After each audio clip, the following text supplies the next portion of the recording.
معناتها هذا واحد يحكي على هذا كتاب معناتها في النقص معناتها كنت بعض التحقيقين.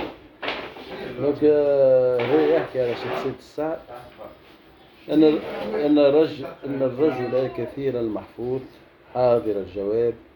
فصيح اللسان قد نتف من كل أدب خفيف الأشياء وأخذ من كل فن أطراف والغالب عليه كلام المعتزلة وكتاباته مهجنة بطرائقهم ومناظرته مشوبة بعبارات الكتاب وهو الشديد التعصب إلى أهل الحكمة والناظرين في أجزائها كالهندسة والطب والتنجيم والموسيقى والمنطق والعدد وليس عنده بالجزء الإلهي خبر ولا له فيه عين ولا أثر وهو حسن القيام بالعروض والقوافي ويقول الشعر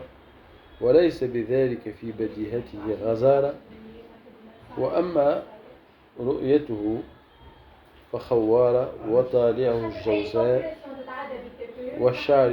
والشعر قريبة منه وتشيعوا لمذهب أبي حنيفة ومقالة الزيدية ولا يرجع إلى الرقة والرأفة